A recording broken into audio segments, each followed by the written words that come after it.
Hello everybody, welcome along to the JACKOCAR Cup Series. We are back for Season 7, Race 101. It seems weird to say it like that, but we are back for, as we say, a 7th season. China, the scene of our very first championship, all the way back in 2020. Can we believe it? It's 2023 now. And I was just saying to Jacko beforehand, our 4th year of operation in JACKOCAR, and we're looking forward to what should be a very exciting season opener. Yes, good evening everyone. Welcome back to JACKOCAR in 2023, Season 7, Race 101. I don't quite know how we've made it here for a league that was only meant to be a one-season wonder, a stand-in for ILR, but you know, here we are, 5 champions down the line, and we're back to sort of where it all started, really. I know we kicked off in Australia in Season 1, but China is where we come up with the Championship 5, and that's what sort of grasped the attention of a lot of the drivers that are in the league now and the attention of viewers. So yeah, exciting times, Owen. Here we go for another 100 races. I know, we've already said that we're targeting that big 200s. I say soon. It took us 3 years to hit 100. By the time we hit that, I'll be 24 years old. I was 17 when we started. That's just how far we are looking into the future for this. So this is very much JACKOCAR in the future, and here in China, obviously a track which isn't on the F1 calendar anymore. This will be the 4th year in a row, 2023, that China has not appeared in the official Formula 1 calendar, thanks to that certain thing we can't talk about. And we're gonna give it its spot on the game instead. So if you are new to JACKOCAR, which some of you might well be, welcome along. Hope you have all had a nice introduction to it, and we will hopefully be able to guide you through what should be a very exciting night. This is the new qualifying system for anyone who's not aware of it. I say new qualifying system, new if you're new. Each driver has... New if you're new. Yeah, just let me talk. It's been 2 months. We have 20 drivers, as you can see, and they will all get 1 lap, and each driver will have a selected time slot. For instance, the first driver who will come out, Kyle Smith, will be coming out in hopefully 20 seconds, assuming he has done his maths correctly and can read. And we'll go down the list of drivers all the way until we get to Kieran Spears, the reigning champion, who will end up qualifying. So every driver gets 1 go. In theory, the best driver will go last, giving them the best chance of pole position, which means championship position counts for qualifying. It's not like Formula E where it actively disadvantages them. We give our best drivers the best chance of staying at the front. And here is Kyle making his league racing return here in JACKOCAR. Boy, have we missed him. League racing return. Let's just run you through some of the numbers. And of Kyle, he is 4th all time in points. With 759, but you expect that total to finally rise and maybe get over 800. This is his 58th start. He's got 10 wins to his name, and I believe he went to 3 or 4 championship 5s on the bounce, but it never quite worked out for him. So he's coming back with another shot at it, back on the wheel. And can Kyle finally find his old form and then convert that into a championship? This is the initial baby steps of his return that you're seeing, and we wish him the best of luck for this season, Owen. Yeah, and it's nice to see him back in his sort of traditional colours as well of ART. And he's finished runner-up, I believe, twice in the JACKOCAR Cup Series back in seasons 2 and 4, losing both championships to Jamie Wright, the only driver to win 2 championships in the Cup Series. And so I'm sure he'll be just as happy as us to see Kyle back, because he might be that lucky omen that he needs to find himself back at the front of the championship, as Kyle heads down the very long back straight and prepares himself for his one and only lap. We will ride on board with it and take you around China, because I imagine obviously this is a track that got added in midway through the F1 2022 game cycle, and so most of you may not have seen it, because it's, like I say, it's been so long since it's been on the F1 calendar. So let's go for a lap around Shanghai, on board with Kyle, down towards a very long, very difficult turn 1 to get right, because if you get too much speed into here, you will drift way off wide, hitting that inside curve at risk. But as he gets himself slowed down for what's now turn 2, it looks relatively good so far. Turns 3 and 4 sort of are the same thing, really. This is turn 3, and then your exit of 3 is essentially 4. The numbering system is a bit awkward. Number 5, pretty simple, this weekend here, and that is the end of the first sector of the season. As he heads through into turn 6, one of the best overtaking spots on this track. I imagine you'll see a few dive bombs into here tonight. Turn 7, the drivers will have to be very brave to keep their foot pinned. Kyle decides to go for the cautious option, but I imagine we'll see at least someone try and pin it flat. Turn 8, you want to take a wider entry into there to give you a best run into 9, which is a really tricky corner. The traction here is absolutely abysmal, and you can see Kyle struggling with the rear as he gets himself to the end of sector 2 into turns 11 and 12, which lead on to the longest corner, I think, on the track. This one just never ends, and again, you've got to be so patient on the throttle. You can see that throttle trace at the bottom of the screen. That green bar took so long to get to full throttle, but now onto the back straight. About 2/3 of the way down here, you'll see the DRS opening up, and this is where another big overtaking spot will be in this race. A lovely big hairpin down at turns 14 and 15. Again, don't know why it counts as 2 corners, but let's not question the FIA on this one. As Kyle comes round, and a fast kink at 16. Easy to lose it on the curb if you hit it too hard. Let's see how Kyle does. Does sort of knock it a little bit. He would have wanted to take that a wee bit better, but it's not a bad lap time. It's exactly 1 minute and 34 seconds. Yeah, I was hearing earlier from the guys in the ART chat that apparently a 131 is what they want to be aiming for, maybe a 132. As we move then to another returning driver in Danny Quinn. He had a brief spell as a full-timer in the Cup Series, 4 starts. I think that was last season or season before, Owen, I can't quite remember. But he is back from his disappointing performance in the Championship 5, the Kia Championship 5 in Miami just a couple of months ago. Of course, it was a hardware issue. His pad packed up and took away his chances of that title, which of course Leroy went on to win. We'll come to Leroy in a bit. But Danny Quinn then round the final corner in China for the first time in season 7, and over the line he goes. It's a 1:34.1. And so the second time on the board for a driver who only really wants to finish in the points tonight. I did interview some of the drivers before we got here today, so hopefully I'll be able to tell you about what the drivers think going into this season. But next up we have a very promising driver who does go down as a rookie again. Well, of course we have seen him though here in the Cup Series before. It is Michel Gorison. Look at the rain. The rain is coming down now, and this means that perhaps Kyle is on for pole position, but that depends on whether Michel can get himself to the checkered flag in a reasonable time. Who else is on a lap? Connor's also on a lap, as is Rageman. So we'll see possibly if those two can try and upset that order as well. But this is now pivotal. We haven't seen this since Silverstone, all the way back in, what, season 2, the short track, where the rain came down throughout the session and it flipped the grid upside down. What a dramatic start to the season this could be. And Michel Gorison, the rookie, could be starting it on pole position, and if he doesn't do it, it could be another rookie in the shape of Robin. Yep, Robin actually filling in for a risky racer today, and the other change you need to be made aware of is Yuri is in for Casper. I think Robin's time is probably going to be the last sort of dry one that we're going to get. He's matching, I think, MXI, who we've just seen, but will that rain start to affect him at the very end of the lap?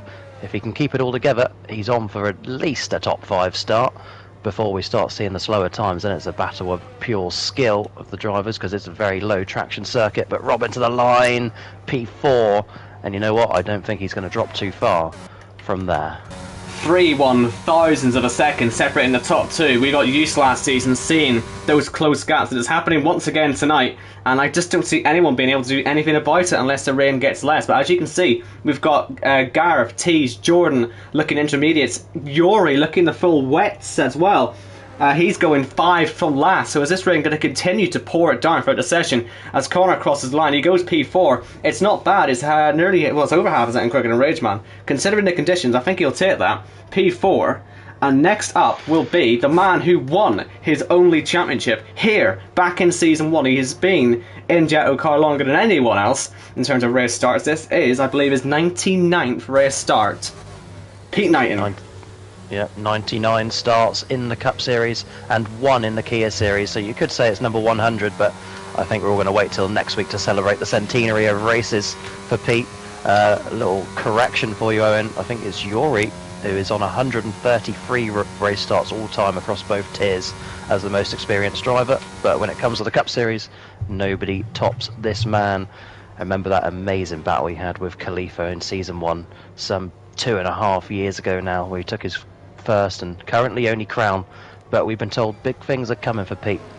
And this is where he hopes to get his season underway in the wet in China. It's only P6, so that rain is now starting to affect everyone that's out there. You will have noticed that the DRS got disabled just before Pete got to the detection point, which is a real unlucky moment for him. Nothing you can really do about it though. When the rain gets down like that, getting to the end of the lap is more important, I suppose, than worrying about your DRS, because every time from here on in I expect to be slower. You can see how tentative Jess has to be on the throttle. She's not even at half throttle as she heads round turn 13, and just as she gets back round, she finally can pin it, and it's going to be a tentative end to the lap for her, and it's going to be tentative for everyone else. Who's going to be the first driver out there on the intermediate tyres? We know now that DRS is disabled, so that would suggest that Interest will be the best tyre, because we still only have 6 times on the board. There's still plenty to fight for in that bottom half of the top 10, and you want to be qualifying naturally as high as possible, especially if you are Jamie Wright. We'll get to him later on, but he is our only Joker driver tonight, and he'll be seeing these conditions, and he'll be very interested indeed. And you can see just 9 seconds off the pace, and yeah, the conditions really affecting her. Yep, so it's going to be the top 5 versus whoever is the best in the wet. I think Pete's time, he might be good enough to stay sixth actually if this rain increases and gets worse as we move on to Mike Kelterborn, the German. Of course, Mike drives the number 21 car, which of course was the winning driver number in China 2.5 years ago, driven by Pete at the time. So maybe Mike's fortunes will change here, but of course he ended his championship that day in the pit lane. But what can he do then? In the rain, the German comes up to the line, and it's P7. So yeah, I think that is the benchmark with these conditions, Owen. Just in front of Jess, so a decent time considering he went after it. But look at this on board from OKK. The track is absolutely saturated out there. There's no grip whatsoever. Surely the tyre you have to be on now to set representative lap times is the intermediate. And you can see Ben Harrett has actually gone off on those dry tyres, so he is going to be qualifying at the back of OKK. OKK spins. Has his traditional spin. He's done it in qualifying. Hopefully it stops him from doing it in the race. We got used to last season, didn't we? Seeing him off the road in races, and he'll be trying to get that a little bit lower this year, get more consistency in what is a very nice looking livery as he crawls around the final corner. Oh, it's almost pathetic to watch it, but there's so little grip out there. He kept it valid, which will be valuable because he, I'm sure, will not be the only one to lose it. Let's go and see how Ben Spurs is getting on, because he's off the road as well. He's come back on now, and with OKK's troubles in the last sector, he might be able to beat him, but they've both had a tricky run in this dry tyre. And Tease is out there as well, and off on the dries. I don't know why you'd want to be out there on those now. It seems almost nonsensical to be doing that. We should really be watching Jamie Griffiths, who will be the first one to set a lap on intermediates.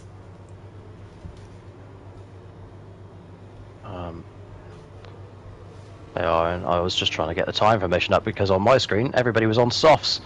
As we see Ben Harrett into the wall, can he keep it valid? He keeps his wing on, just about. He's got a bit of time here to complete the lap and will keep it valid. Could be the difference between 20th and 19th as he crosses the line. Moving on then to Tez, who you say is also on softs. No front wing as well. No front wing as well. Okay. After him, it will be Jamie Griffiths. That's who I'm keeping my eye on. Yep, and of course Jamie Griffiths is the first of the big hitters from the playoffs last season that we'll see. Indeed, Jamie Griffiths, who's, well, he's probably giving me some of the shortest answers. All he wants tonight is to finish, and he does want to be back in those playoffs. Of course, he knocked himself out of the playoffs so early on with the accident he had in Italy, which in most sort of circumstances wouldn't have mattered. But it was the race where the speed drivers came together to give Gareth his first ever JACKOCAR Cup Series win, which took Jamie out of the equation entirely. So he'll be looking to do a little bit better than that this season, get a bit deeper in, because we know he's definitely capable of it. And being the first driver out there on the intermediates, will he have an advantage? Will the rain keep coming down? It's looking pretty light at the minute, so I would have guessed it'll be a level playing field. I'm guessing he'll be fighting for that 9th place, although with how slow Jess and MK Bourne's times were, perhaps he can get in front of them. Let's have a look. As he crosses the line, he does get himself into 7th place. That is a very impressive lap time. Sure is. So Jordan then has gone down the same route, but look at him struggling through that, was it turn 14 at the top of the track? Even with the inters, he cannot get the power down. A man that said this time last season he was going to retire, and I said, no you won't, and sure enough, he is back. The man representing ERT. Just the 2, technically 3 corners to go for Jordan then. He is looking then at trying to get into P7. Pete's time, we are now assuming, was dry enough to stay P6. But can Jordan get himself above Jamie Griffiths, who is the benchmark? No, he can't. He goes P10. Yes, Jordan, whose retirement lasted so short he didn't even make it to the retirement before he'd undone his decision. And good to see him on the grid again this season as Gareth gets a lovely slipstream down that backstreet. He'll be very much appreciating that. I'm going to assume that's from Yuri, but who is it actually? Yeah, it's Yuri. As he heads through, Gareth with some very distinctive colours on his livery. I'm not entirely sure I'm the biggest fan of this, but he's... Oh well, we always have the odd ugly livery. We do like an ugly livery here in JACKOCAR. I'm sure he'll really appreciate me saying that. As he crosses the line to go in front of Jess into P9, not a bad effort on those tyres. Yep. And now Leroy, the fastest man in the Kia series last season. For some reason, he still thinks he's slow enough to race in the Kia series, but there comes a point where you're just too fast to be down there, and that's why he is now focusing solely on the Cup Series this season.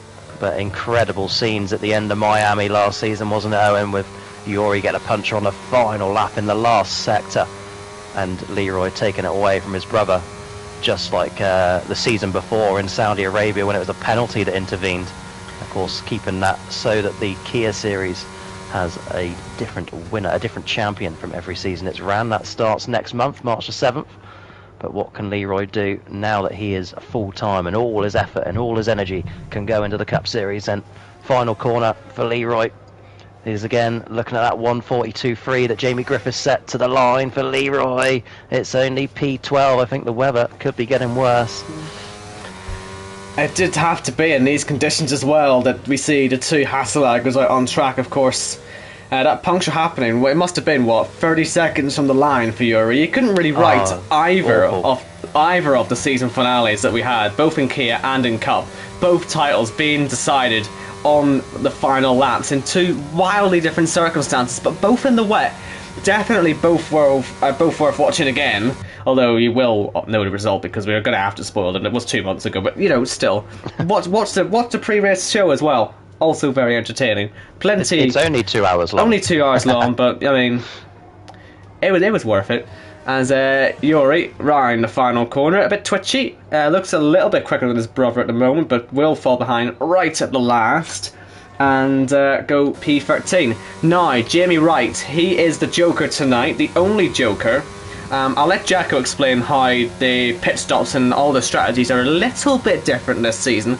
A lot better, in my opinion, but it's his rule set, so we'll save that, I suppose, for the formation lap, and we'll focus on qualifying. But Jamie will be trying a slightly different Joker, I suppose, a more refined, a better version, in my opinion, for the whole sort of strategy in general, and a very nice livery as well, which is not something we often say about the 2-time champion as he crosses the line to go P12. A lovely bit of rose gold on that car as well, creeping out in certain lights, isn't there? Very nice. So Ben Shaw, the man who helped me come up with that new rule, because I don't really want to take the blame if it ends up being rubbish, Owen. It's a joint venture from myself and Ben, the man, by the way, who has dominated the last 2 championship 5s in the Cup Series, and it just has not gone his way. He was saying to me earlier, no excuses this season because we're back to a circuit for the C5. But can he put it all together? As he goes P8, that's a good time, actually. And Iceman, absolutely the favourite for the championship this season, based on what I was saying to about 10, 11 drivers who responded to my questions yesterday. They all believe that Iceman is going to be the man. Although Kieran also suggested it could be Pete. He let that challenger get to his head pretty quickly, but we'll get to him in a moment, because here comes the man who was champion in Season 5, Jake O'Sullivan, and ironically he had a much stronger Season 6 needed a Season 5, of course setting records for how slow he was and how badly he was scoring in the first half of Season 5, turning it all around and winning in Saudi Arabia to take the title. He won again in Saudi Arabia last season and also, I believe, in Japan. So, as 2 strong seasons, I suppose, in a row, based on how they sort of ended, he'll be looking to take that second title this season. He'll be looking to get into the top 10 with his lap. It looks decent. It is P10. Decent enough, anyway. Cup Series Season 6 champion. All that build-up, and it was Kieran that ended up winning it on the day. What a shame. That's the only thing that ruined it, wasn't it? It was, you know. But here he is then, the man that gives us 5 different champions in the Cup Series. Pete, Khalifa, Jamie, obviously Kieran, and Jake. What can he do? Again, struggling for grip at the top section of the track. What I am looking forward to, Owen, is we've got a hell of a mixed up grid, haven't we? This is not what we expected. All the big names and the big hitters at the back, and you got the rookies of Michelle and Danny up front, the returning Kyle, P2 on the grid, Connor's up there, Rageman filling in, he's up there, and Pete back on form, P6. I think he's going to stay there. But what can Kieran do? Champion just 2 months ago, final corner to end the first qualifying, and amazingly, nobody for the first time ever has invalidated on a 20-car grid qualifying. Well, that's a way to hopefully keep the momentum up for everyone. Do that all season, we'll be very happy indeed. I mean, we all got here early as well. I was the last one here, bar one. We all got started before 7 o'clock. A very good start to the season, and that'll certainly be going for Michel Goris, who has his 9th start in the Cup Series, and it'll be from pole position by just 4/1000ths of a second. Once again, the Cup Series providing some of the closest qualifying in F1 League racing. Kyle, 2nd place, Quinn, 3rd, another rookie, Connor in 4th, Robin 5th, and Pete 6th. Very exciting front of the grid there. Then we got Jimmy numbers, Ben, MK Bourne, Jake, Gareth, Jess, Jordan, Jamie, Leroy, Yuri, Kieran, OKK, Ben, Spurs, and Tez, who unsurprisingly is at the back of the grid once again. You get used to this. He'll spring up with a victory somewhere though. Hopefully Austria again. That was very exciting. Michel Goris, by the way, coming into this 8 starts in the Cup Series. His best qualifying previous to this was P6. But that shows what happens with a little bit of good fortune and a bit of rain can put you up the front. Owen, hopefully the formation lap is on. That would be quite useful. Gives us time to explain this new rule. I assume you understand it, but shall I go through it anyway? I think I understand it, but it's always better to get the rule maker to explain. Yeah, so we wanted to enhance the power of the Joker, because we've only had 10 Joker wins in 100 races, or is it 11 in 100, something like that.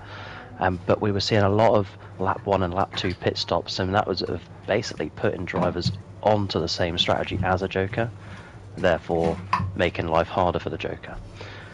That's now been banned. You can now only make your first mandatory stop between the end of lap 3 and before the start, or the end, sorry, of the second stage. So tonight is between lap 3 and lap 14, and then you can make your second mandatory stop from the end of lap 15 onwards. You can make pit stops whenever else you want, but if you've already made a mandatory for that portion of the race, it is going to be deemed as non-mandatory.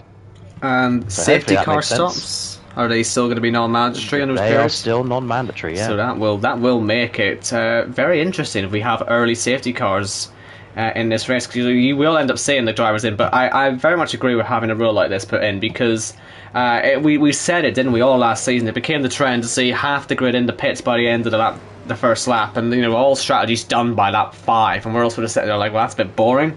This way, we get it's a sort of a Formula 2-esque system where you have to go a certain distance before you can pit, and it means that the grid stays relatively the same. In terms of, Michel Goris will stay at the front, assuming he doesn't crash for the first sort of part of the race, rather than just disappearing and waiting for his strategy to come in later on. Makes it less confusing for us as commentators and less confusing for you as viewers, which I think is a win all round.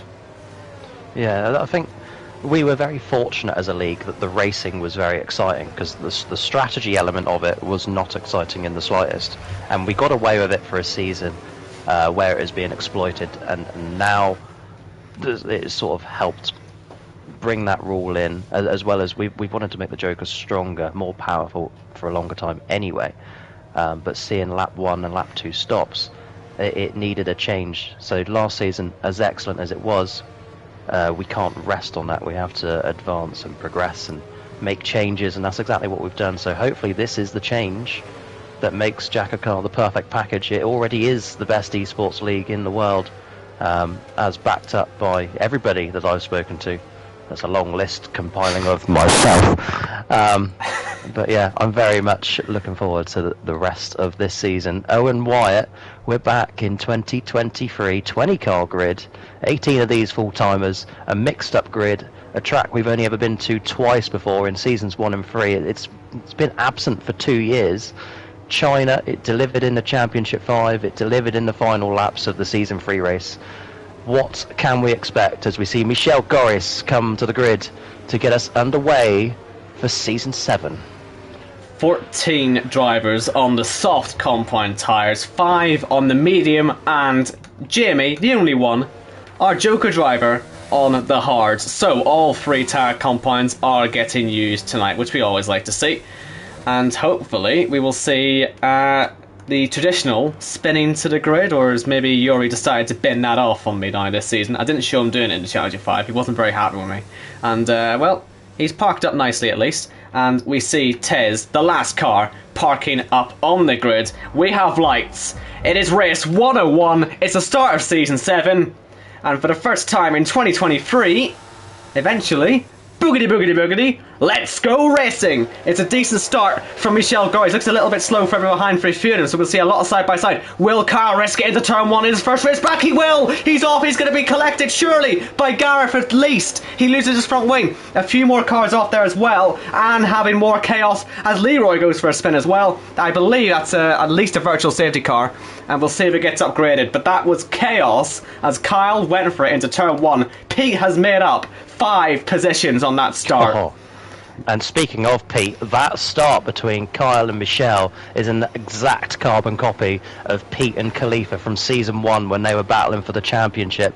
But it's falling lovely into Pete's hands because J-Luke, even though he's made progress, he is right in the middle of the pack. Remember, anybody with any damage in lap 1 and lap 2, they're going to have to stick it out or force themselves into a non-mandatory. So that was very 50-50, turn 1 there between Kyle and Michelle, so I think he will get away with that, and he has a lovely lead under this VSC, so good start for him.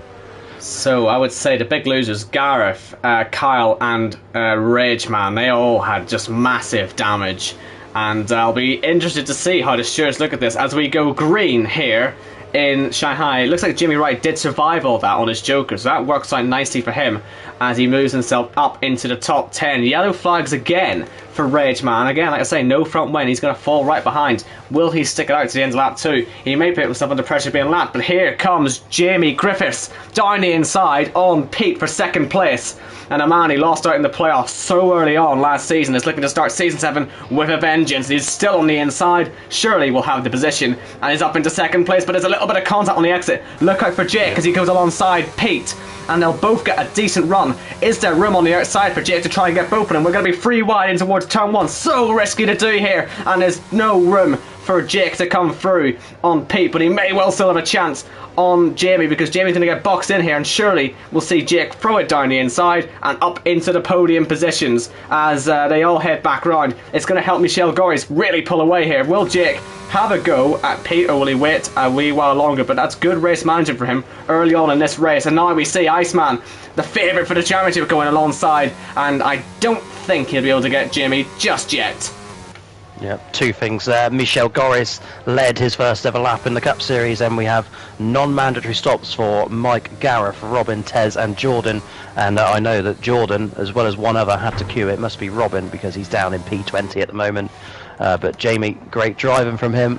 Look, good bit of battling, but Pete, even better that he's managed to retain P2. However, Jake, one of the newcomers in Pete terms, can he hold him off? As we look towards the end of lap 2, MX Sight keeps his lead at 2 seconds. Owen Wyatt. And even though there was all the infighting going on, it looks like the rest of that field will be able to catch him. They're quicker on that back straight, although there is a bit of defending that will need to be done as Kieran has gone off the road. Don't know if he's hit anything. He's going to recover back on now as we see Pete or as we see Iceman, sorry, on the inside of Jamie Griffiths, who's not had a very good third lap or second lap in this race, as he falls all the way down from what could have been second, right the way down to 5th place. But look at this, Pete is closing in on the race leader, and we are seeing flashbacks to season 1. He set the fastest lap. Could this be a return to glory for the season 1 champion? What a place it would be to do it. What a place indeed. Iceman and Jamie still fighting as well. Jamie actually goes wide, but back up the inside he comes. Iceman covers it off. Yeah, Pete and Jake also fighting further up the field. There's action everywhere in the top 5. Michelle keeps that lead steady at 2 seconds. And catchman Jake gets through on Pete down into turn 4. Will Pete undercut? Yes, he will. Fantastic move from the season 1 champion, and he'll hold Jake there as they head up towards turn 6. Good stuff from Pete and Jake. Fantastic driving. It's going to hold them back though, because Michelle Goris will get to pull away, and I tell you what, the DRS train is going to be immense as they head down that back straight towards 14. But look at Jake, he's all over the back of Pete. He's clearly faster, but he is burning the DRS. They both are. Michelle Goris has nearly got a full tank of it. He is managing this start incredibly well. But will we see anyone pitting on their first opportunity for a mandatory stop? I'll be very interested to see if anyone in this DRS train decides to go for an early undercut, knowing that all they have to do is get to lap 14 before they can make that second stop, and makes an early stop here. Still relatively viable, but let's see how it goes as Jake gets onto the DRS. He's not even going to need it. He's already passed and into second place. Will Pete get done by anyone else? Iceman closing but not using the ERS, but he is definitely, I would say again, looking faster, and he nearly goes into the back. Luckily avoids him. And Jamie Griffiths will be sniffing that as well. Speaking of the Jamies, Jamie Wright is not making any progress as Ben pits, by the way. J-Luke's stuck down in P10, so he's not getting through the field like he would have wanted, but remember, he has a 1 pit stop advantage as Jamie Griffiths comes in alongside Iceman. So undercutting then Kyle, yeah. And we will see if Jake can catch Michelle, who's absolutely losing loads of pace as he heads through this first sector. He lost so much time, and Pete is going to be able to hold on to the back of him, and this could become a freeway scrap for the race lead, because Michelle now surely will be feeling the pressure of this as Jake, the season 5 champion, begins to close in on the race leader. Yeah, and he's bringing the season 1 champion with him, isn't he? Michelle up from Kia Series.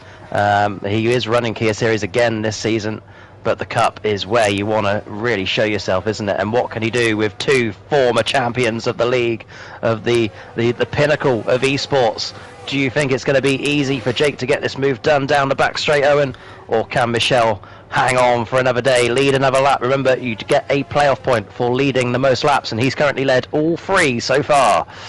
I think he'll be alright because of the ERS management, but we'll wait and see. Yuri, I believe, had an accident. He's in a 4-way scrap involving Quinn, Connor, Ben, Spurs. In fact, that could be a 5-way scrap because Jamie Wright's in there. I don't think we're going to see anything happen at the front because of the ERS levels, but Connor is back up to 4th place where he started this race, the highest running driver on the medium combine tyres. And he's having a decent run. He lies at the back end and gets collected. Will there be damage on Quinn's car? He might just get away with it. It was a very small touch, but it loses them both time as we see Jake and Pete into the pits, as well as Ben Spurs. They're going to surely be covering off that front two anyway, who are in the pits. They'll be covering off Iceman. Let's see how it works out for them. Ben Spurs got 2 for 1 there with the Connor and Quinn incident. I was going to pick up on Quinn, actually doing well, only 3 seconds behind that lead train before the incident. But where did these guys come out then as other drivers also make their stops? Yuri, one of them. Ben is going to come out behind Jake, but in front of Pete. So that's not worked out too badly for him as he heads himself back out. Now we've got some more yellow flags out there. I'm trying to figure out what might have caused it. It's Rage Man off the road, and he's taking so long to get back on. He must be a lap down by now. So that is, sadly, his race potentially already over, unless he can get himself somehow that lap back. Maybe under a safety car. We do see it happen sometimes, but not looking too good for the man right at the back of the grid. What a shame after what was a good qualifying for him. Yep, and Jordan making his first mandatory, but his second of the race. Remember, he was, for a couple of laps in Season 1, on course to win the title. It didn't quite work out for him, but he was chase champion that year, coming in midway through the season, won the chase, got to the championship 5, and we are still waiting 101 races in for that elusive first win for Jordan. Maybe it's his season, but it may be not today, because down in P19 it looks like race is just a matter of picking up what points you can down there. 6 laps in, everybody is still running, and there's a battle ahead for P5. Iceman versus Jake. We've missed this over Christmas. Owen Wyatt, can Ben get it done? Good driving from Jake, good defensive driving. Yeah, they've got to be careful not to slow each other down, although it's crucial that Michel Goris has stayed out for another lap. Is he going to try and get himself further into the race, get the playoff points, and just at least have something there? Because I'm sure he already knows he's been undercut and will lose the lead of this race as Iceman continues his pursuit then of Jake. I imagine he'll be able to get him because we know how quick he is. He's also managed his ERS impeccably well, and the man who dominated the last 2 championship fires came away empty-handed.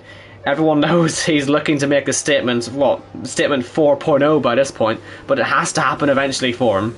And a win tonight, as you said in the Twitter chat earlier on, this is the best race to win all season, the very first one, because after this you get 9 stress-free weeks. So this first one is a vital one to get. It'll put you right at ease for the rest of the season. And that's why we'll see Jake really trying his best to defend here. But look at the problems that Kieran's causing him. He's not blocking him. He's just got slower, worn-out, soft compound tyres. And there's nothing that Jake can do about this before he gets into the DRS zone, because that's what he needs to pull away. Can he get himself through on the inside of 13? No, he can't. And look at the closings being already for Iceman. It feels like the writing's a little bit on the wall here, but we could well see some more free wide action here in Shanghai. Look at that, on board from Iceman. He's going to get an incredible top speed all the way down the back straight. He's going to go right round the outside of both of them, and surely he'll have the position. But let's see, will we see Jake? Yes, he will. He'll go off the track to stay ahead, and in fact that will also help Kieran, who surely will be heading straight for the pits, right? There's no way he'll be able to stay for another lap. He does! And Iceman had to go off the road, and look at Pete Knighton right back in the scrap. Jake has to get through now.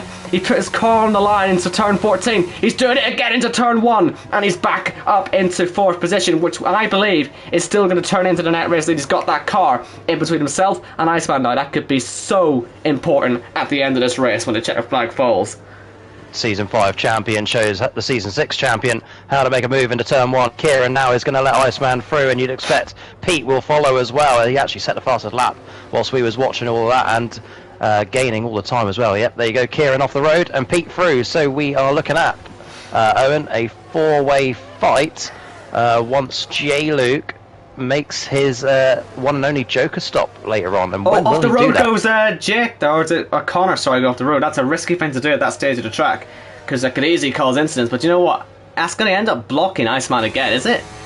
I'm not sure that's the best strategy, because Connor probably would have been better if he's trying to muck about with Jake, give him the DRS and then mess about with Iceman. But, well, who gets the DRS there? Maybe they both won't get it. They were properly side by side as they hit the detection point. Let's see, will there be an indicator for Iceman? No, yes there will, he just about gets it. But look at the run that Connor's going to get.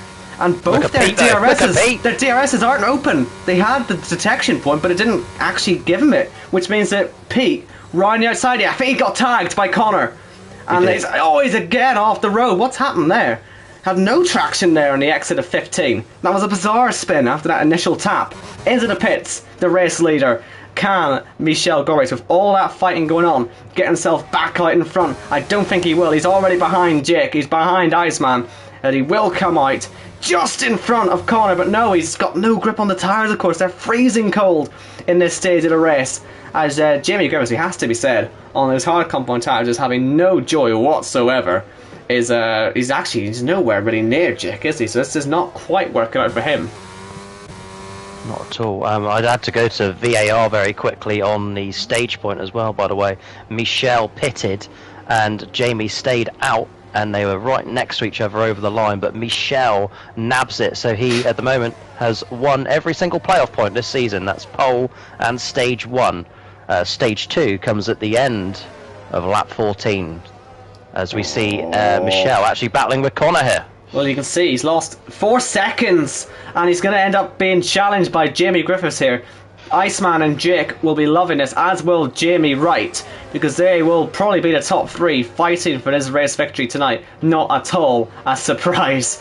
seeing that all three of them were fighting for the championship at the end of last season. A yellow flag in that middle sector. I don't know what's happened. If it's Rageman off again, he must have some sort of floor damage or something, because he's having a really bad time. But Connor is going to find himself being overtaken by at least one car in his back straight. Michelle through up into 4th place, but look at the running speed for Jamie Griffiths. Trying around the outside, not taking a massive risk in the braking zone. He doesn't want to end up facing backwards, and he goes alongside. This is going to be free wide because Ben Spurs is trying to come through as well on the outside, and he will make himself P6. Not a bad run. Not at all. Ben Spurs actually here for position as Connor pits, by the way. So yeah, that puts Ben on for a solid, solid top 10. I wonder if Pete can recover the time lost after his spin. Kyle, by the way, going all right down in P8 on his return to JACKOCAR. Oh, as we see yellow flags for Tez off the road. Hasn't hit anything, I don't think, but he's going to find himself being attacked by a few cars now, as we see Yuri right around the outside of the final corner. This could get a bit tasty. This is the fight for what I believe 14th on the road, and they're free wide as they head down the main straight, and Gareth gets 2 cars in one go. Very nicely done from him. As he goes a wee bit wide into turn 1, doesn't want to have Yuri careering into him like we saw on the first lap with Kyle and Michelle Goris, and they're still going for it side by side through that first sector. It shows how important fighting for every position is here in JACKOCAR. The points go right the way down to last place as long as you can see the checkered flag at the end. So these are all vital and could be crucial when it comes to your playoff qualification. So this is a nice battle to watch, and they're fighting very fair by the looks of it as well. Oh, that's good stuff. Good to see. He's off. Someone's off the road, is it?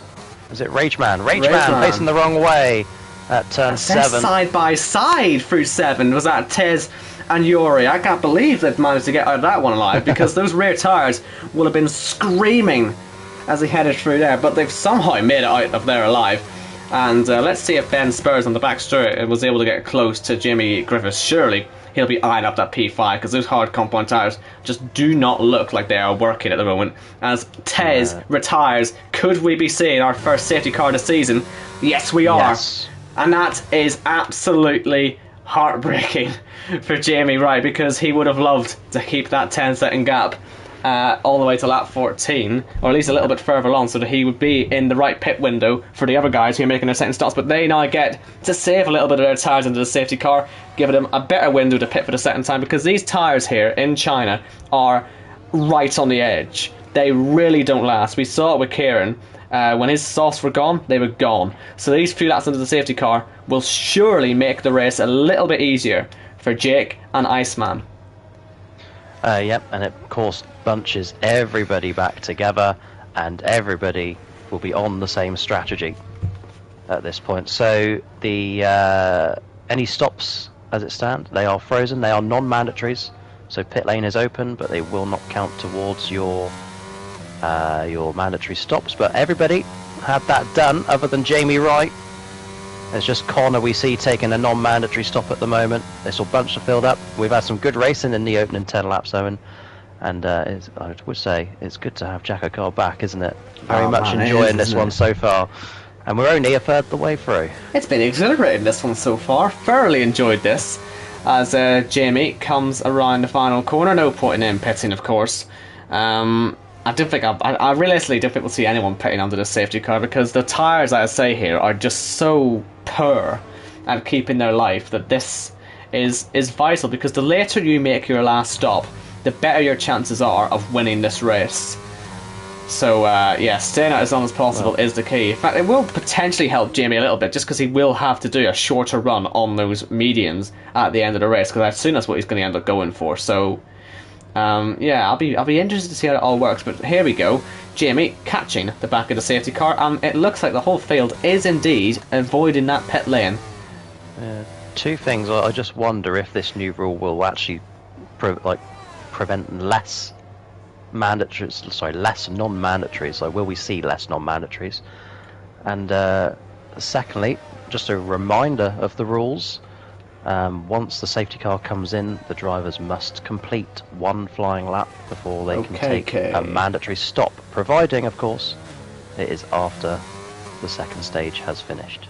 So that is lap 15. So only OKK then and Connor who have been in the pits. Connor now down in 18th position, which is a shame for him, obviously being so high up earlier on, but the spin really undoing all of his good progress down at the hair pit at 14 and 15. OKK will get out of the pits, I believe, in front of him.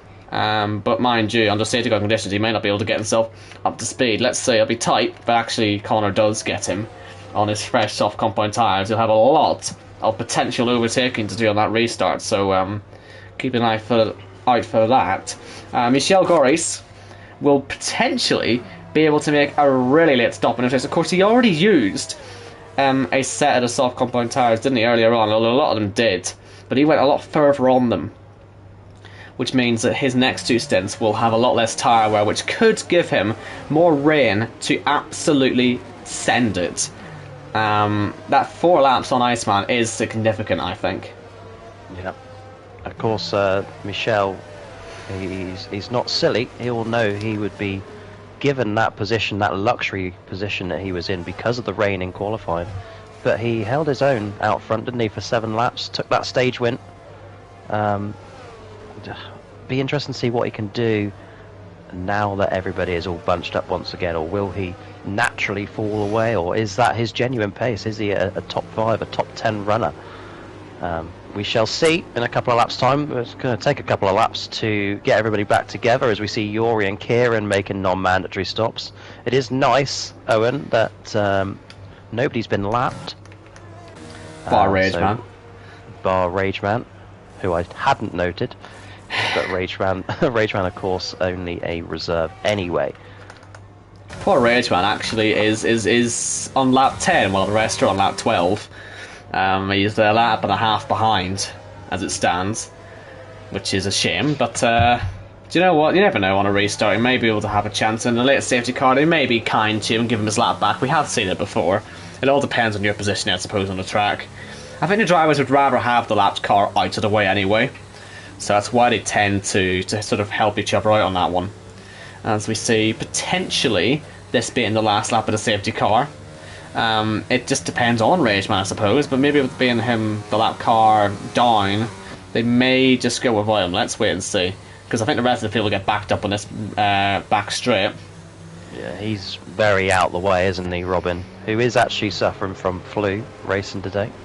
Good of him to help make the numbers up to 20. Late dropout from Casper meant that we had to seek and grab from our pool of Kia drivers, but just not going his way. Of course, Robin, once we give him his little moment whilst he's under safety car, 2 starts, 19 points in JACKOCAR, a best finish of P7 last season, and he's spun again. So yeah, we'll move away from that, Owen. I wasn't even watching it. Oh, I was. I assumed you were. Oh no, there won't be one more lap. Safety car is in this lap then. So the first restart of Season 7 will be controlled by Jamie Wright. There is a DRS line on the exit of the final corner. Lead us away. It's marked on green there on the map as well, so it should be pretty easy for the drivers to spot it. Jamie Wright is in there now, so he can go whenever he likes in this zone, and that moment is now. And look at all the wheels for the laps further behind. It's a very poor start from Iceman, I believe. He's going to fall right the way down. Big collision on that main straight, and that is what happens when you go 3-4 wide. Kyle has had yet another accident in this race. The front wing missing on his car on the left-hand side, and Pete making overtakes in there. Got a 5-second penalty. I'm sure the stewards can probably try to get that off, but the problem is in the pit stop, he will have to take that second penalty, so that will just end up being somebody who's going to have to accept. And there's more carnage behind as we see 3 or 4 cars off. OKK and Kieran up, and I believe we also have Yuri in the gravel trap, and Michel, Goris and Kyle are fighting away. It's all going off in that midfield. Surely not going to see right outside for... Oh! Look at that! A massive spin for Pete Knighton. And there's yet more carnage on this restart lap as Ben Spurs is out of the race. And Kyle in his 3rd accident of the day. And that's all triggered by Pete spinning through turn 7. I said, it's a really tricky corner for those rear tyres. And that proves it. And is there another car off in there? It's Leroy with his front wing missing. We have seen the traditional JACKOCAR carnage. It took us half the race to get there,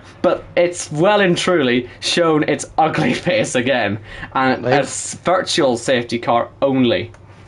They were doing really well as well, but what's going to be annoying for these guys is everyone's pitted, so if they pit again, it's a non-mandatory, unless they can pull their car through to the end of lap 15 and then make a second mandatory. But Some of the damage I'm seeing, Leroy and Kyle and Iceman, it's not going to be possible, is it? It's race over, essentially. I said keep an eye on Connor. He's made 9 positions, I believe, or 7 positions from that restart, getting through the carnage. A lot of people pitting at the end of this lap due to their damage, and that is so painful because this will not be mandatory. So that is, Connor is one of them, unfortunately. And more yellow flags, possibly for Rageman or Leroy, one or the other, but I think it's Rageman.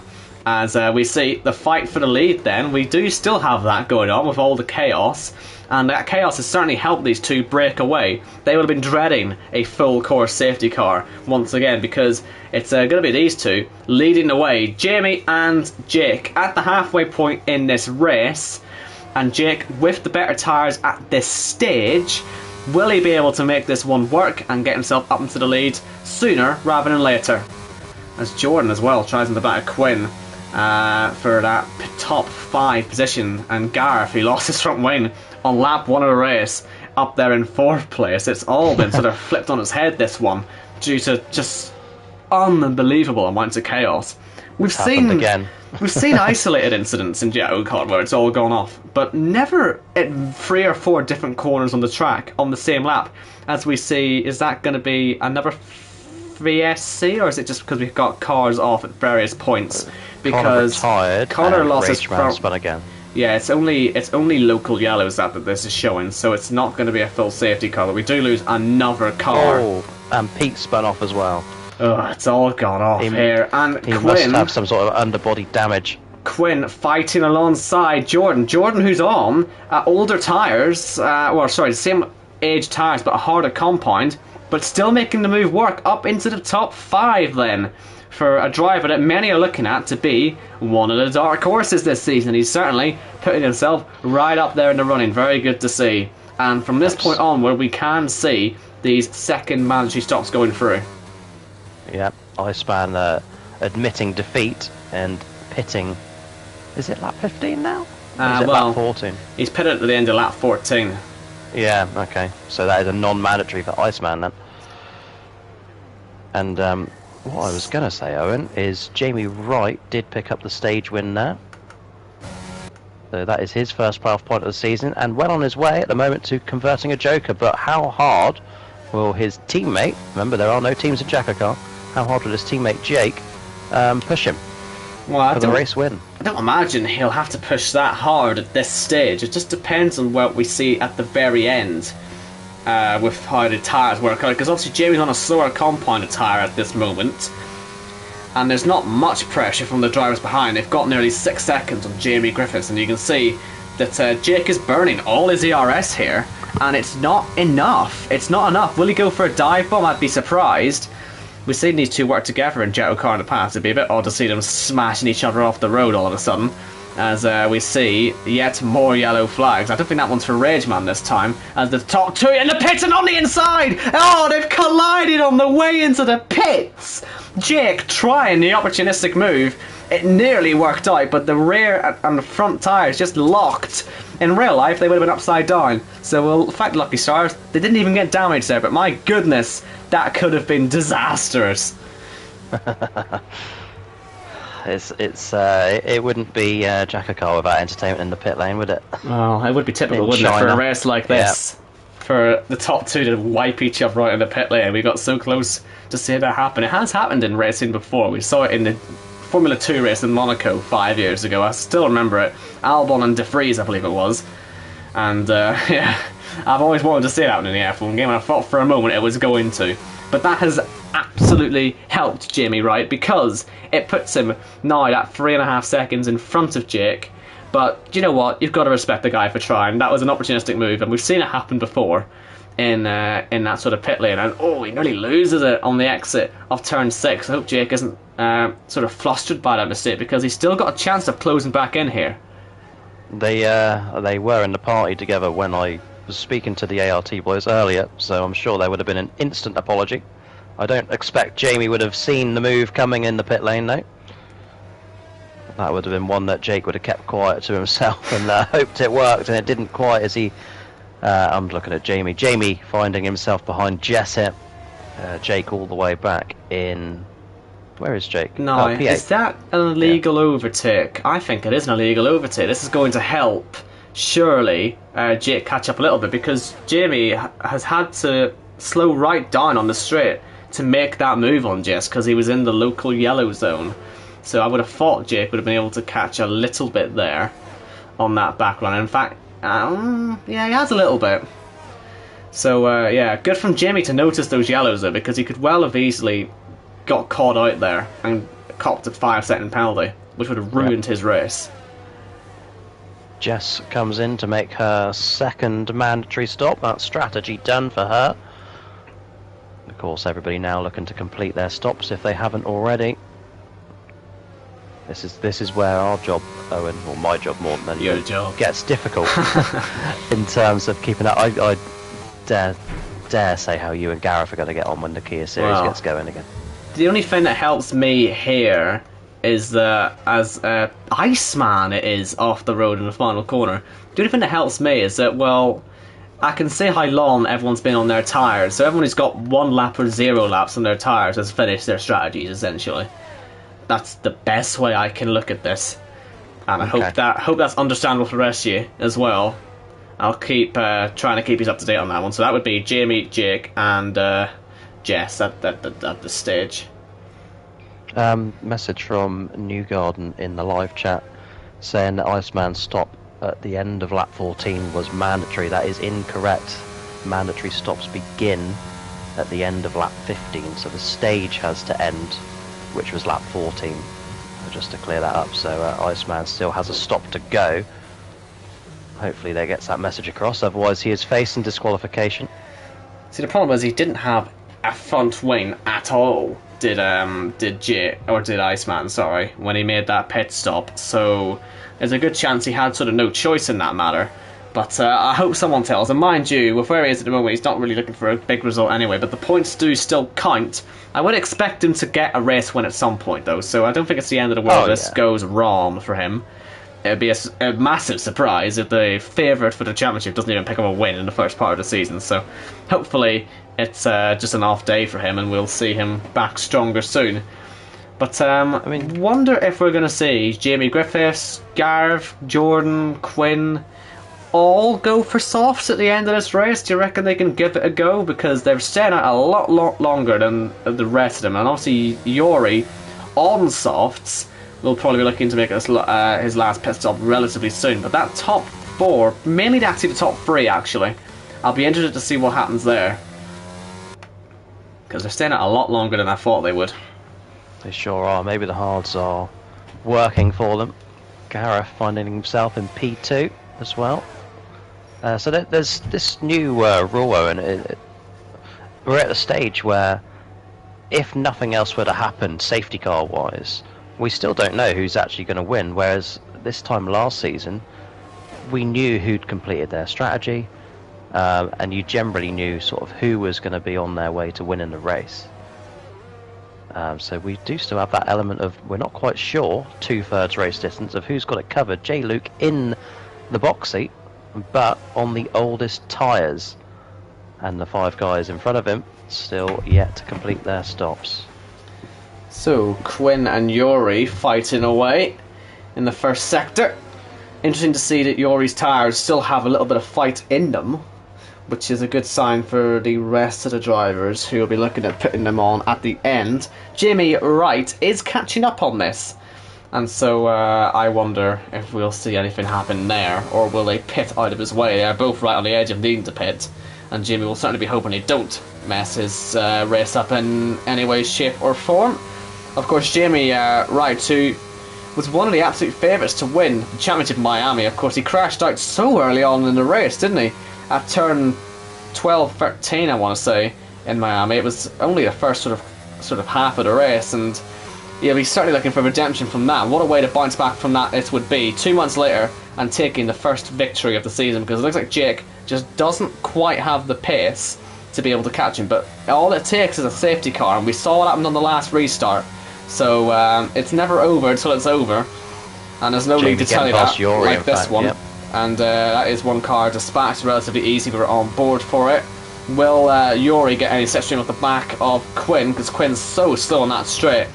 and Jamie Wright will just sit there, taking the no risk approach because he got the advantage from DRS anyway, so he still made time there on Jake, but he's going to be so slow in this last corner, and then surely will blast past on the main straight. Although saying that, his DRS isn't particularly high, and the closing speed, will he be able to go for it on the outside of turn 1?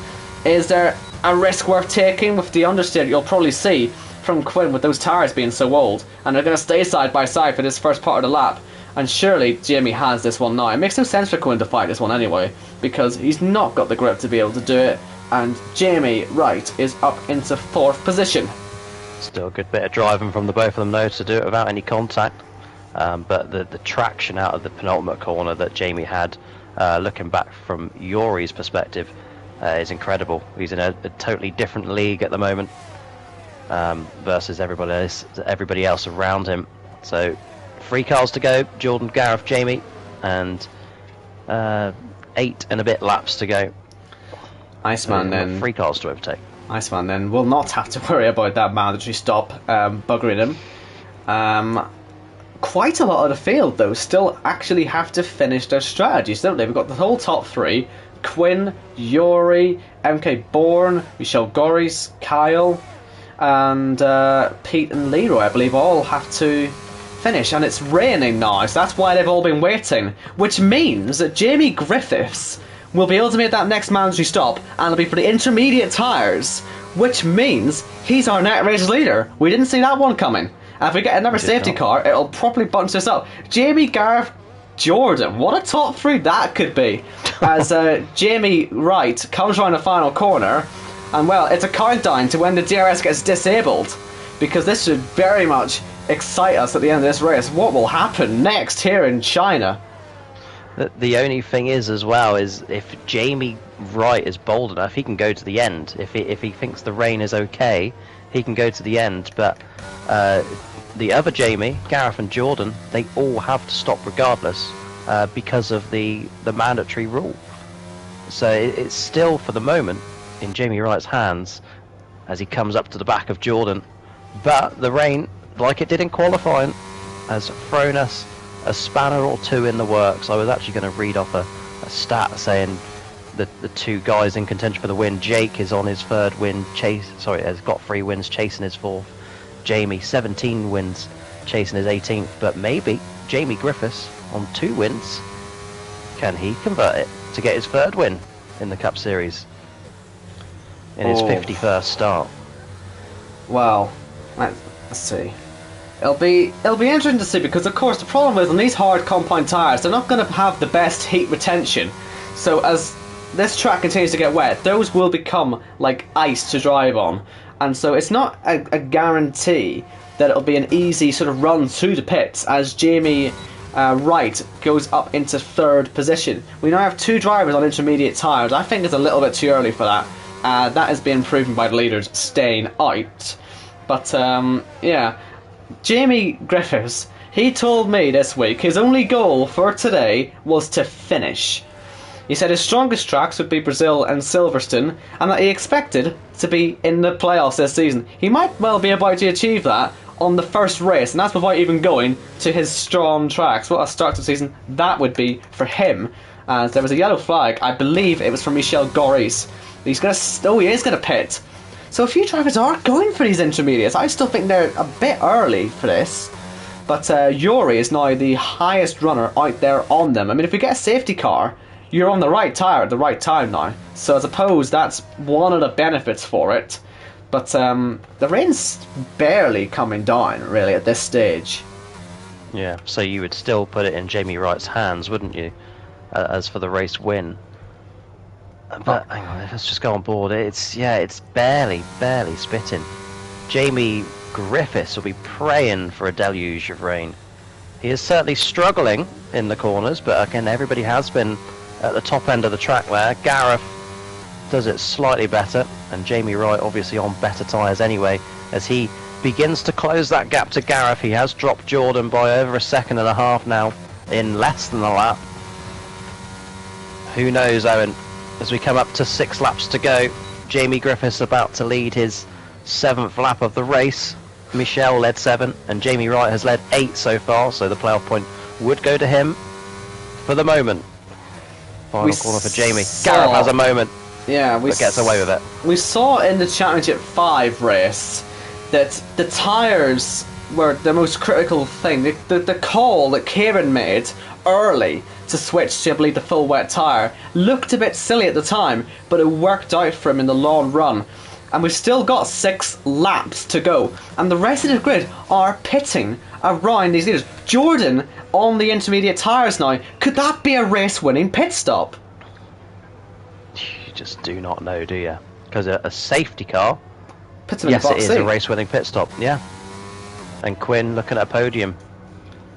And then, I mean, Yuri's already out there on the Inters, so your podium with a safety car now is Jordan, Quinn, Yuri. Oh, Because just Jamie. they would... Sorry to interrupt, but Jamie Wright is, I mean, he's making Gareth drive like an absolute madman just to hold him off. And you can see the weaving going on. Has he got any ERS? He's got plenty of it, has Gareth, so he will be able to fight this on the back straight. It all depends on the traction. You would expect that Jamie Wright would easily be able to have the traction. But let's see. On the back straight, he'll burn his ERS, and you know Gareth will as well. He's going to break the toe all the way down, and will he be able to defend second place? I think he will. It's looking relatively good, unless Jimmy throws on the inside, which he doesn't want to risk doing. It's only the first race of the season. No need to be doing that, because they're both actually catching the race leader quite quickly now, as he takes his run into the pits. The race leader into the pits. And now we're going to see side by side in the main straight. Jamie Wright has no ERS left, but he does have the DRS. He moves to the inside line. Gareth defends it fantastically well. And round the outside into turn 1. This is terrific stuff for the race lead in the wet. They're both on dry tyres. This should not work in the slightest, as we see Gareth pushing Jamie right to the extremities of the track. But he's not able to stop him from retaking the lead of the Chinese Grand Prix. But are they on the right tyres? The drama, Owen. It's good to be back. What brilliant racing from Jamie and Gareth there. But Gareth, unfortunately, still has to make that stop. And Jamie, for his own sake, has built a gap over Jake O'Sullivan down in third. It's 4 seconds now. Jamie Griffiths, by the way, will come out a net P3. But he's on the Inters. Is it even the right tyre? What if Gareth makes a mega call to go for softs at the end? He's chasing a podium. Do you know what? That's a properly good shot. But I'm looking at Jamie Griffiths' time loss in the first sort of part of this lap. There is a loss, but you've got to remember the tyres are cold when they go on. It's not great, but I'd say another lap or two, and it might still be the ticket. But I definitely agree with you. Possibly whack a new set of the soft compound tyres on and see what happens, because I mean, looking at Quinn and Yuri fighting out there, it just doesn't look right. They're on intermediates for this, does it? It just doesn't sit right with me. And I know there's 4 laps to go at the end of this, and I know there'll be a long 4 laps, but I am just wondering if that risk for the dries, the fresh set of soft compound tyres that the drivers will definitely have thanks to only doing a one-shot quali, maybe it's worth taking them. Maybe it really is. Look at Kyle, in fact. He'll be a good case study for this, because he did do that. And he's going to be running rings around the pole sitter, Michel Goris. I mean, it's so unnatural looking at the back of that car. You can see the tread, but there's no spray coming off of it. You know it's the wrong tyre, and you know that the DRS is still enabled. So I think Gareth has got a pit for the soft tyres.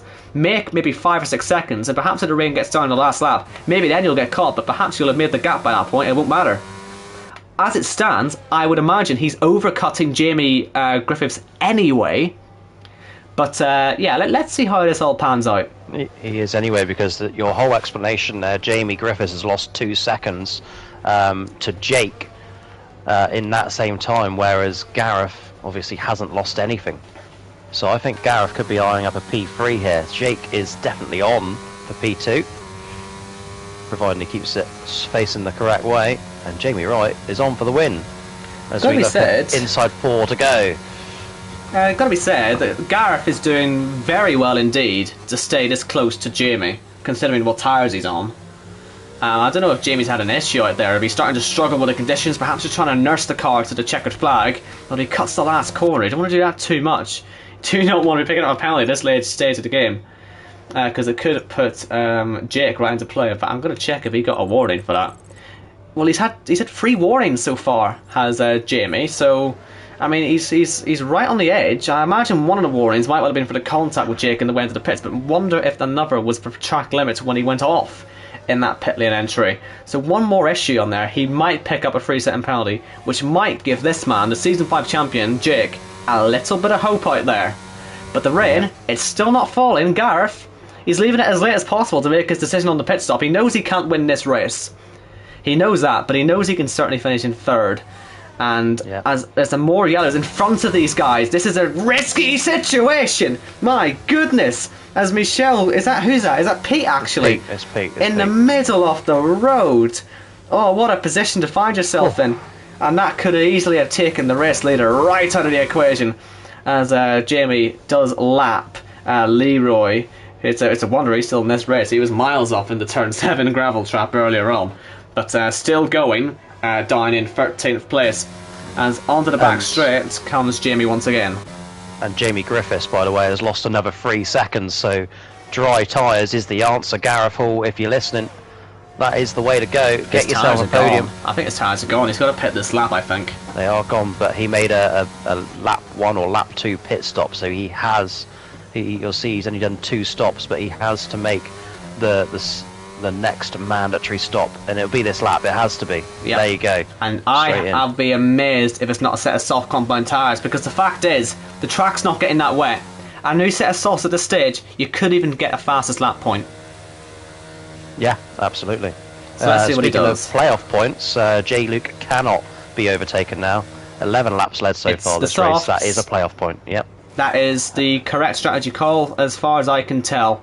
I think maybe Gareth's been listening to us. Maybe he's been getting some of his feedback, because we've watched many a race. It's going to be close for Jamie, though.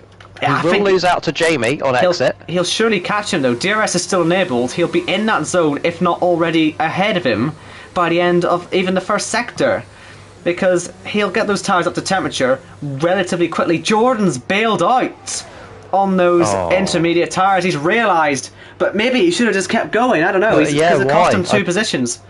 For Gareth, it made sense because he had to pit, but Jordan's just thrown away a top 5 here. Easy top 5 as well. It was in the bag. Gifted it. He's gifted it to either Quinn or Yori. I wonder if Yori will play the team game and let Quinn get a top 5 on his return to the Cup Series. That is a brilliant statement for him if he can. Now it's been disabled, the DRS, so that will stop Gareth perhaps going for a fastest lap. I still think, though, he's got the grip. This will make a very interesting final lap. He's got the ERS, but will he be able to fight Jamie Griffiths and get that podium? He would dearly love that podium, you know he would. Luckily, I don't have to worry about the Kia commentary for a while, because I get he'd be absolutely gloating about this all next week. There's still no spray coming off the back of that car of Jimmy Griffiths, and it's not even going to be a challenge. Here comes Gareth Hall, all the way up the inside, and being pushed right to the extremity of the track. They are going the exact same speed down that back straight. No DRS, they said a proper drag race. And has he broken too late? No, he hasn't. He's hit the apex beautifully. That was perfect from Gareth. Brilliant. Up into the podium positions. Meanwhile, at the front of the pack, it is our man on the Joker, who last season, I believe, became the earliest winner for Joker in a season. He won it in race 2. He's about to outdo that as he gets to the end of this lap. He's going to win on his Joker in round 1. Yeah, and it'll be a 6th successive season with a trip to the playoffs for Jamie Wright. 18 wins it'll be once he crosses the line. The most points out of anybody. If he wins today, he'll go to 932. He'll go to, I think, 112 playoff points scored. He'll lead the most laps since we brought that in at the start of last season. That's 4 races now where he's led the most laps since the start of season 6. Is Jamie Wright eyeing up early doors a 3rd championship in the Cup Series? Owen Wyatt, bring us down the back straight then.